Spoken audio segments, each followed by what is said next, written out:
નમસ્કાર, આપ જોઈ રહ્યા છો વીએમજી ન્યૂઝ અમદાવાદ। વાઘોડિયા 9મી ઓગસ્ટ વિશ્વ આદિવાસી દિવસની ઉજવણીના ભાગરૂપે આદિવાસી સમાજ દ્વારા ભવ્ય રેલીનું આયોજન કરવામાં આવ્યું હતું। વાઘોડિયા તાલુકામાં 9મી ઓગસ્ટ એટલે કે સંયુક્ત રાષ્ટ્રસંઘ દ્વારા ઘોષિત વિશ્વ આદિવાસી દિવસની ઉજવણી કરવામાં આવી, જેમાં આદિવાસી સમાજના લોકો તેમની સાંસ્કૃતિક પરંપરા મુજબ આદિવાસી પોશાકમાં સજીને પધાર્યા હતા અને વાઘોડિયા એસટી ડેપો ખાતેથી ભવ્ય રેલીનું આયોજન કરવામાં આવ્યું હતું, જેમાં આ રેલીમાં આદિવાસી સમાજના અગ્રણીઓ સાથે ઉપસ્થિત રહ્યા હતા અને આ ભવ્ય રેલી યોજી હતી, જેમાં આ રેલીમાં વાઘોડિયા ધારાસભ્ય ધર્મેશસિંહ વાઘેલા તેમજ જિલ્લા કારોબારી અધ્યક્ષ નિલેશભાઈ પુરાણી સાથે વાઘોડિયાના સામાજિક કાર્યકરોએ આ રેલીમાં હાજરી આપી હતી। ત્યારે ધારાસભ્ય ધર્મેશસિંહ વાઘેલાએ પણ આદિવાસી નૃત્ય કરી આદિવાસી સમાજને ખૂબ ખૂબ શુભકામનાઓ પાઠવી હતી, તેમજ આ રેલીમાં કોઈ અસહનીય બનાવ ન બને તે માટે વાઘોડિયા પોલીસ સ્ટેશન દ્વારા ચુસ્ત પોલીસ બંદોબસ્ત ગોઠવી દેવામાં આવ્યો હતો। રિપોર્ટર શૈલેન્દ્ર પ્રજાપતિ સાથે સંદીપ પટેલ, મારી દેશની ખુશ્બુ, વીએમજી ન્યૂઝ વાઘોડિયા।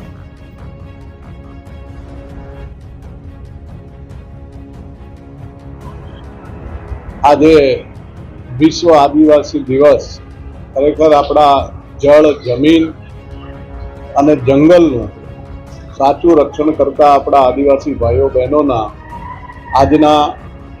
આદિવાસી દિવસ સંસ્કૃતિની અંદર આપણે સૌ ભેગા મળીને આદિવાસી દિવસ વાઘોડિયા ખાતે આજે ઉજવવામાં આવ્યો। 10,000 જેટલી મોટી સંખ્યામાં અમારા આદિવાસી ભાઈઓ અને બહેનોએ આજે રેલી સ્વરૂપે વાઘોડિયા ખાતે રેલીનું સરઘસ કાઢીને ભવ્યથી ભવ્ય ડાન્સ, નૃત્યો અને ડીજે સાથે આજે અમારા વાઘોડિયામાં તમામ સમાજના લોકો સાથે રહીને વાઘોડિયામાં એક ખાસિયત છે કે કોઈ પણ તહેવાર હોય, કોઈ પણ પ્રસંગ હોય તો તમામ સમાજના લોકો ભેગા રહીને એને બહુ તન, મન, ધનથી ઉત્સવ મનાવતા હોય છે। આજે આપણે જોયું કે 10,000 જેટલા અમારા આદિવાસી ભાઈઓ બહેનોએ વાઘોડિયાની બજારની અંદર ખૂબ આદિવાસી નૃત્યો સાથે આજે જે તહેવાર મનાવવામાં આવ્યો અને મને પણ એની અંદર ઉપસ્થિત રહેવાનો જે લાભ મળ્યો, એટલે મારા તમામ આદિવાસી ભાઈઓ બહેનોને હૃદયથી આજના દિવસની ખૂબ ખૂબ હાર્દિક શુભકામનાઓ પાઠવું છું અને હંમેશા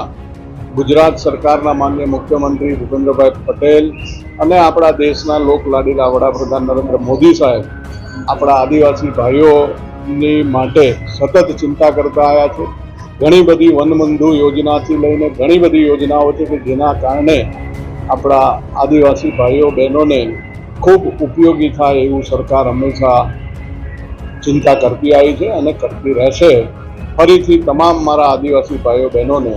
હાર્દિક આજના દિવસની શુભકામનાઓ પાઠવું।